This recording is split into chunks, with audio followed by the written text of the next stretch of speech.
everyone. Welcome back to another episode of Independent Thought. My name is Desmond Price, and for today's episode, I am joined by Meshayla Cox. Meshayla, thank you for coming on the podcast today. How are you doing? Yeah, thanks for having me. I'm doing well. It's Friday, so not too much to complain about. Hey, you know what? It's always nice when the weekend is near. We do appreciate you taking some time to come on the show and talk with us today. One of the things I wanted to talk to you about is what it is that you are doing with your career now. So we're going to get into that in a quick second, but just on the topic of like diversity, equity, and inclusion, can you just briefly explain for people who might not be aware what exactly is that, and like how does it incorporate to what you are doing?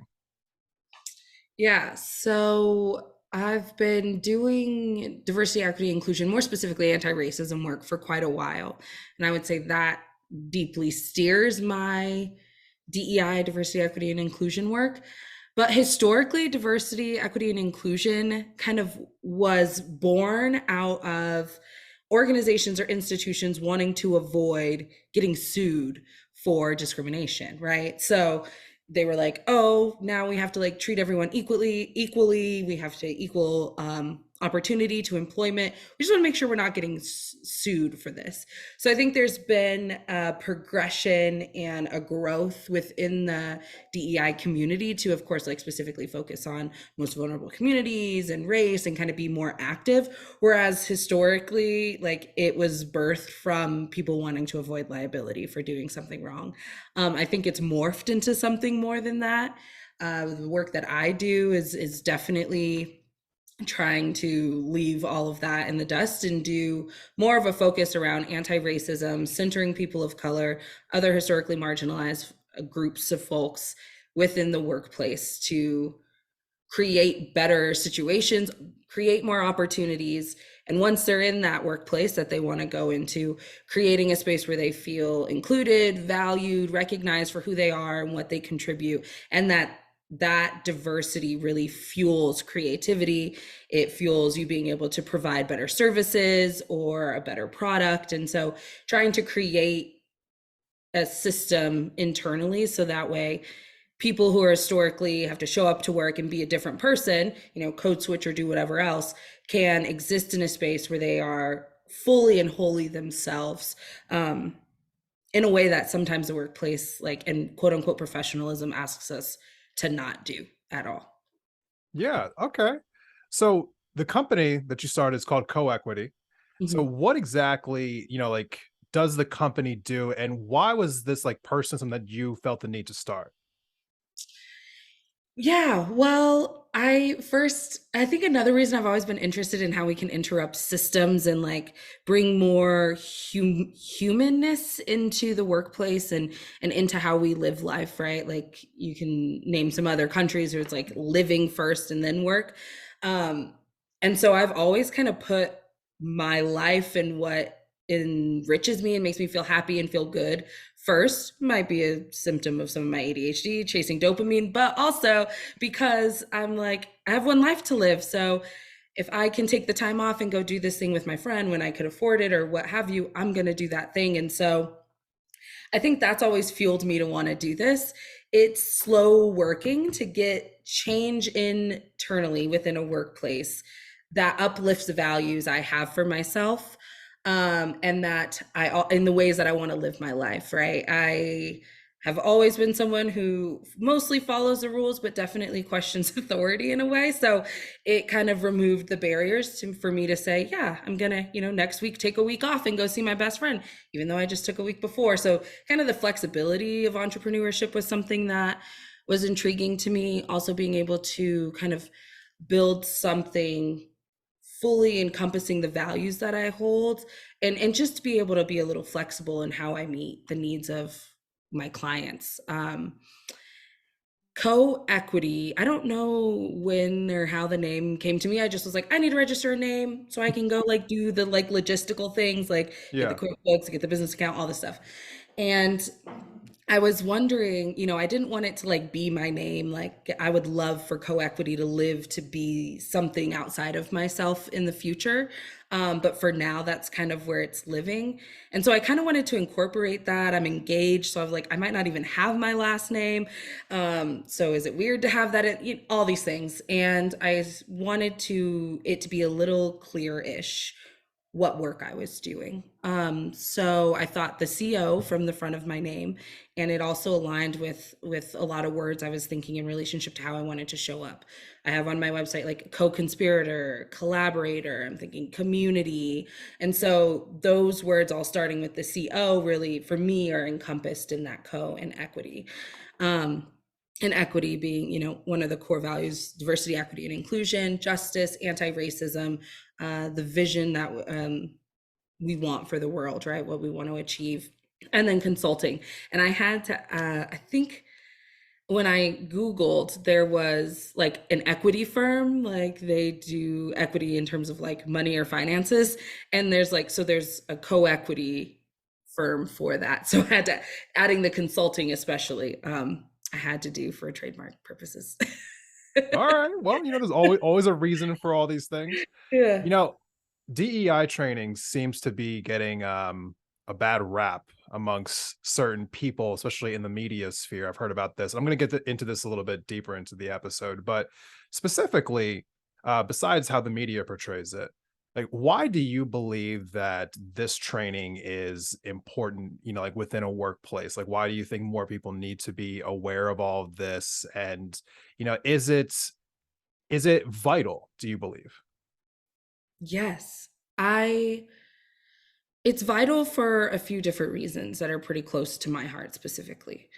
One is deepening your self-awareness in any regard, whether it's like awareness of how you feel about your body, or your relationship to money, or all these things, your relationship to other people and to our society and to different communities is such a core part of that. And you cannot be kind of like deeply aware of self and your experiences and how that impacts how you move through the world, how you move through the workplace, without grappling with your relationship to racism, white supremacy, heteropatriarchy, all of these things, right? So I think in that piece, where I'm someone who really loves therapy and like picking apart everything about myself, toe the line on how healthy that is sometimes, but it's to me really, really core to self-awareness and a competency in self-awareness. The other piece I think that's really important is that it's so core and crucial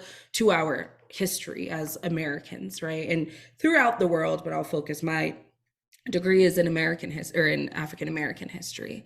And so you can't fully understand the history of America without having the intricate details about what was happening for Black folks and other people of color in the United States at that time. And now we're in, 2022, and we had movements like in 2020 with the murder of Breonna Taylor and George Floyd. And I think of when I was deeply activated was in like 2014 with the murder of Eric Garner and Michael Brown, right? And so it is deeply important to understand these pieces so we can kind of know why we are where we are today, and that it's not an accident. It was like very uniquely and specifically designed to operate this way. So when we can like couple the history with kind of like the deeper reflection, I think we show up as better people, better like humans in whatever your workplace is, whatever you want to do in the world, or just engaging with people who aren't like yourself. So for me, it's a core part of like my identity in the ways I want to show love and compassion for other humans in this world. Hey, that totally makes sense to me. And it's a shame that it's become such a politically divisive topic, which is, one of the reasons why I wanted to bring you on and talk to you about this. Obviously, this being a political podcast, we're going to get into the politics of DEI. But before we do all of that, we're going to take a quick break. And when we come back, we're going to have more with Meshayla. Stay tuned.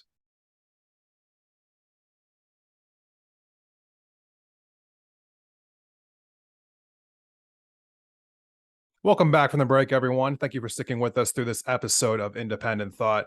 So before the break, I was mentioning how, this is a political podcast. Obviously, we talk about some of the politics involved with DEI. Unfortunately, I've been seeing too much scapegoating going on when it comes around this topic. And kind of given that a little bit, has it been challenging for you at all to find businesses to work with you, or has it been like more easy because people are kind of sympathetic to some of the constant attacks that you're seeing in the media? Like, how has it been for you trying to find people to partner with over the last, well, I guess the course of the last couple of years while you've been doing this work? Yeah. Well, I think since 2020, we saw like our national consciousness just get sparked in regards to racism in a big way, in a way that I felt impacted, say, in like 2014, right? Yeah. Just new perspectives. But there was something very unique about 2020 in that I think we started to see more institutions, businesses, organizations start to orient themselves in the DEI space and in towards anti-racism. Like they started to make it more of a personal mission. And that's because what was happening is their workforce, right? The people who work for them were becoming really, really activated, right? Doing their, whether it was good activism or not, they were posting a black square Yeah. or reposting something on Instagram. And we can go into what that all is at a different time. But people were starting to engage in anti-racism work in a really different way. So they were starting to hold their companies accountable, saying, hey, if we say we value diversity and we value inclusion, or, we value community, integrity, whatever your values are for your organization, well, then we should be leaning into this because these things aren't separate, right? And to treat it as a separate thing that's happening outside of the workplace is doing more harm than good. So a lot of folks who came to us was because of that, was because, an executive director or the CEO was saying, I don't know how to talk to my staff about this. I really value it. To me, it's inherently integrated into the values or the mission vision we have in our organization, but it's not clear, right? And it wasn't clearly stated. And a lot of folks within an organization were looking for that to be clearly stated. Some people were loving the separation of what was happening outside the organization versus inside. But I think the majority of individuals, what I saw throughout Montana, wanted their organizations to express and live up to those values in alignment with racial equity and justice. So we saw an uptick in inquiries to do this work in Montana. And I think people didn't really know what they didn't know or what they should have had, what they should have been doing or not. And during this time, so much national discourse, people were like, oh, we should do like an assessment. We should do more training past our onboarding or past implicit bias. And so organizations were kind of more aware of the services they could ask for to Right. have that work done. So that's what I saw there, and have not seen it. I mean, it was excuse me, wild uptick in inquiries during that time. Like I was on video calls from, I think I started my workday at like 9 a.m. to 5. And before I figured out, we were all kind of new to the Zoom world at the time, that like that's really unhealthy and not good. I was just in back-to-backs for the entire day, hour-long conferences, and then I was like, wait, let me do 30 minutes, and I could still be in back-to-backs, like just weeks of just video consultations with folks. Yeah. So it's died down in comparison to what it was that first year. And I remember that same year I was in the Cornell like certification for diversity professionals. They have like this big certification course, and that was around the time that Donald Trump issued the executive order, right? It was like September of 2020. And so I'm on this call. I'm working for a grassroots nonprofit in Montana. We are coming from a very different space than some folks who were there who worked for the DOJ or worked for Google or Apple or what have you, right? So we had to have really serious conversations about what shifts in our approach to this work when you can't name colorblind or privilege or, white privilege or implicit bias. And really what it comes down to is like those got created into dog whistles. And because of that, you just change what you say a little bit, right? We just use different terms because there's different terms for all of it with the same end goal. But what's interesting, and I've gotten this pushback with clients where, folks who don't understand or don't see themselves in this work, right? Because Yeah. the equity inclusion at its core is like not linked to politics. It's their values, right? Their values of us wanting to provide opportunities for folks so that they have what they need to be successful, right? Like, and that everyone has access to equal opportunities. Like, that is a core tenet of like our country, right? Although we know we contradict that in all the ways. So I think in some ways, diversity, equity, inclusion, anti-racism, racial equity is trying to bring us into who the United States and who we as like Americans and people who live here like can be if we were actually going to live up to like some of the best ideals that we have as a nation.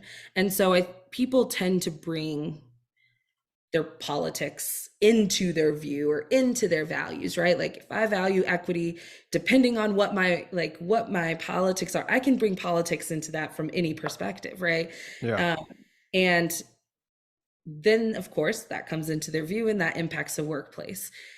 No one has ever called the EEOC, so that's the Equal Opportunity Employment Commission. No one's ever called them political, right? They protect employees' rights against, and they protect employees against harassment, against retaliation for the protected classes, right? Like women, especially women who are pregnant, folks with disabilities, race, gender, all those things. But when we're talking about equity, all of a sudden everyone thinks we're being political. But equity is like wrapped up in equal opportunity employment, right? And this is a commission that operates and does much of the same things that we're pushing for. I would say is the biggest difference we see here is where we're thinking about equal versus equity. And that's where or equality versus equity. And I think that's where we lose some folks, right? Bootstraps theory, equal, yeah, everyone gets the same thing, same playing field. We're okay with that. We feel more comfortable with that because that doesn't actually ask us to be aware of how history has impacted where we are currently, generational wealth, any of that. Equal. We're all equal. You all get the same things. Treat everybody equal. When we're looking at equity, we're asking folks to say, okay, what does Desmond need versus Meshayla? What's our background?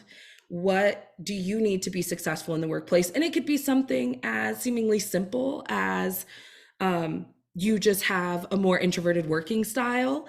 And so, how a manager engages with you might be different than me. How we engage with each other might be different because I'm quite extroverted, knowing your personality types, those pieces at all the way to, okay, we're both Black. However, I'm a woman. So, in what cases am I impacted by misogynoir, which is discrimination or misogyny against Black women specifically? And so, equity is asking those questions. What do you need to feel valued, feel included within your institution? And what do I need? Because there might be a lot of similarities, right? And on those similarities, they can give us the equal footing. But there might be a lot of differences there too as well that we bring into that space, both historically and currently, that require you to need different things than I need. And so I think that's where folks get a little uncomfortable in it because we've been practicing equal opportunity employment and some tenets of equity, right, to protect folks in these protected classes for a very long time. But it's not as beneficial to be talking about the EEOC as it is these wild progressive people who want everybody to have what they need. Like it goes against all the bootstrap theory, right? Right.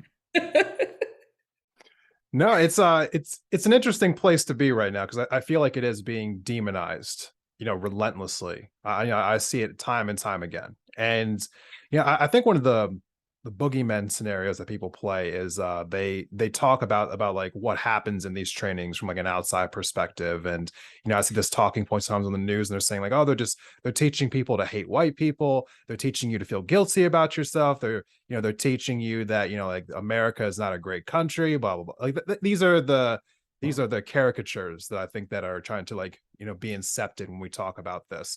What let's cut through that a little bit right now. What does it look like when you partner with a business? Like, how does that process actually play out? And what is it that you're trying to achieve when you are working with whatever company you're signed up with? I absolutely love this question. This is so good because first of all, it makes me laugh because it's just silly. It's so silly. And like, who's walking into, okay, if you're an educator, one of like the core tenets of doing this work, educator organizer, is empowerment. So like you need to feel empowered to make decisions for yourself that are in your best interest. And I want to help guide that so that way we are not as creating harm against like people of color, right? And so I'm never gonna go into a space and be like, so I don't know if you've seen this gif, like all the white people to the back immediately, like, you know, it's there are spaces and situations where if it's being led by black folks, there are times where white folks can sit back, listen, take in the knowledge and the expertise and the wisdom that's in that space.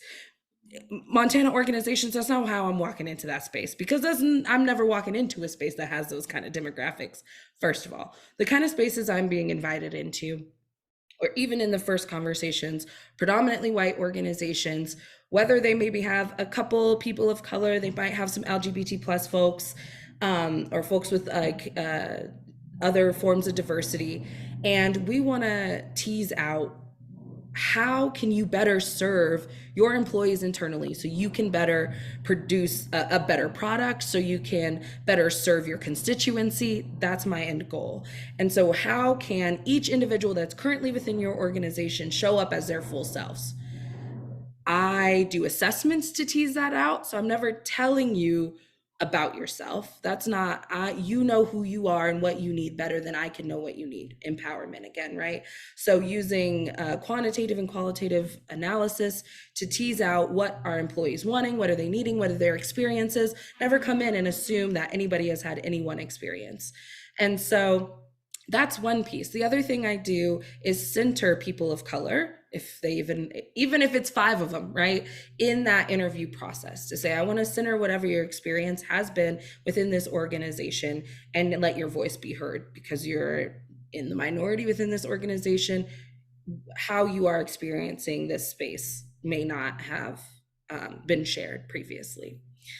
I think the other thing that's really interesting for me there is that no, I don't even do mandatory trainings, right? Like they're completely voluntary. Even, you know, I have the whole executive leadership team on board. You know, they might have an internal DEI team super on board. They want to do this training. It's really important. Everyone needs to go through it. And I still don't make it mandatory. Now, why? Because people need to feel empowered to show up and make this decision for themselves, to start to create a connection to these values for themselves. It's something that they want to implement in their lives, both personally and professionally. And I can't make you do that. You're not going to show up in the right headspace if you are already combative and not in alignment with what we're trying to do. That takes building some kind of common ground and common understanding where you feel comfortable to show up in that space and go through the learning journey. Another principle is Septima Poinsettia Clark. She has this quote, and it's like, we need to be taught to study rather than what to believe. I may have butchered it a bit, but basically that's like a core tenet that drives my education and training. Like, we are going to learn together, because I didn't walk in on the first day of like my African American studies class, which deeply impacted my view of the world.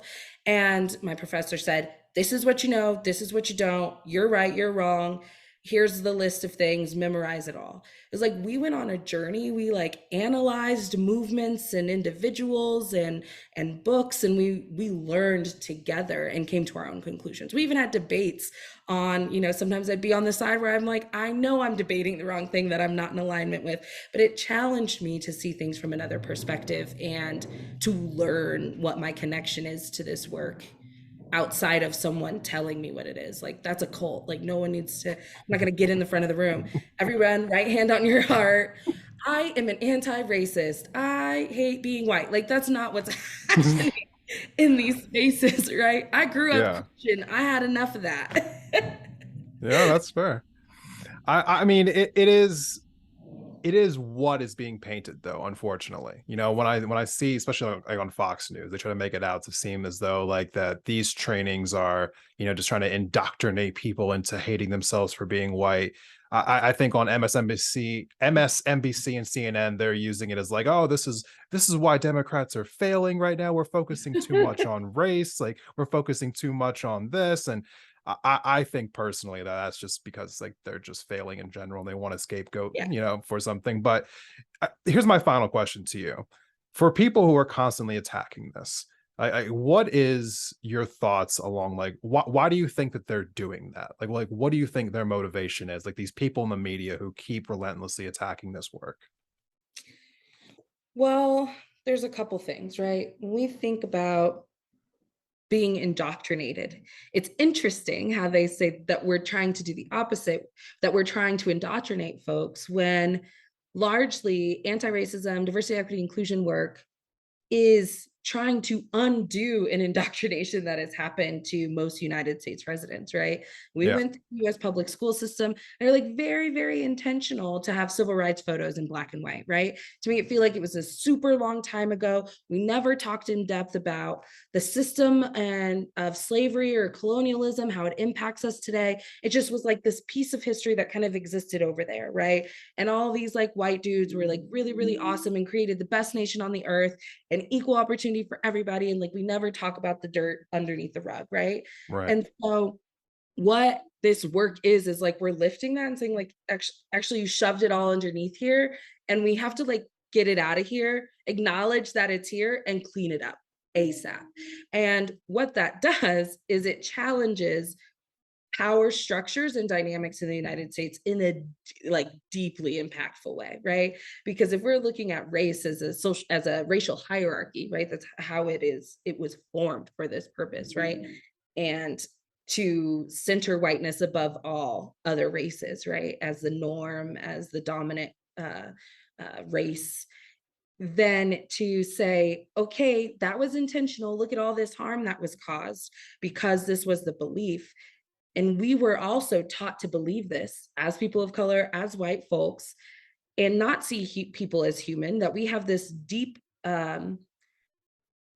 disparate like belief, like it's this deep disconnect between who we think we are, right? Like as Americans, we believe everybody's equal. I'm colorblind, I don't care, versus like how we actually behave and how our systems are structured. And we have to challenge that. Challenging that means creating an imbalance of power where white folks are no longer the more dominant culture or the dominant race, right? We're looking, our goal is equality. I want equality. To get equality, we need equity. We need equity to get us there so we can create these super imbalanced conditions and create that equality. To get there takes equity, right? And so it challenges who has power, who has access to power, who has access uh, to jobs, who has access to wealth, generational wealth, who has access to even clean drinking water, access to safe places as climate change continues to destroy communities, right? And so, and also, I think another reason why we're seeing it, especially now, of course, with Black Lives Matter movement and all of these pieces, is because what is it in 2045 people of color will become the majority racial group in the United States. So I think we see a really big push that now white supremacist, white nationalism that used to be real fringe is like not nearly as fringe as it used to be at all. It actually is, it's not even like fringe at all. It is quite literally in the core of the right at this point in time, right? And so what we're seeing is those same tenets. If you're like studying white nationalism, white supremacist movements, they want a white ethno state. They actually want a race war. They want a huge race war, and they want to have that power again. And it varies from group to group. Some want, some groups want a complete eradication of people of color. They don't want to rule them. They don't want them near them. Other folks say, go back to the way it was, have that ruling, separation, segregation, maybe a splitting of the nation, right? So that it varies as you look at different groups. However, at the core of that is maintaining power and control. DEI, anti-racism challenges all of that power and control. It challenges the opportunities that they feel their children will have, because their children won't have those opportunities by stepping on other people's necks. They will actually have to take a fair shot at it like everybody else, right? A Black person won't have to work 10 times as hard. There will be an equal footing for everyone to kind of like begin this race and begin their lives. So I think it's scary. Like, it's scary to have a huge change. Um, it challenges who you have been told that you are, whether through your generations of we're this kind of family and we believe in these things, who you've told yourself that you are, who the media tells you you are. Um, it just challenges your whole worldview on all sides, whether you're being told you're inferior, you're being told you're superior. It's just one comes with more benefits than the other. Very true. Very well said. Meshayla, thank you so much for coming on to the show today. I really do appreciate it. Where can people find out more about you and your company online? Yeah, sweet. So you can go to my website. It's coequityconsulting.com, no hyphen or anything like that. And or you can go to my Instagram, just Meshayla Cox. You can find co-equity on there. We're twerking through what that page would look like. And on Facebook at Meshayla Cox, also LinkedIn, just Meshayla Cox. All right. For those who are interested, those links will be in the episode description. So go ahead and click in there now and you will see those links. I want to thank again my guests for coming on this week. And for everyone else, that is all for today. We will see you in the next episode. If you liked this episode, please go ahead and share it on social media, Facebook, Instagram, Twitter, tag Independent Thought. We will see you in the next one. Take care.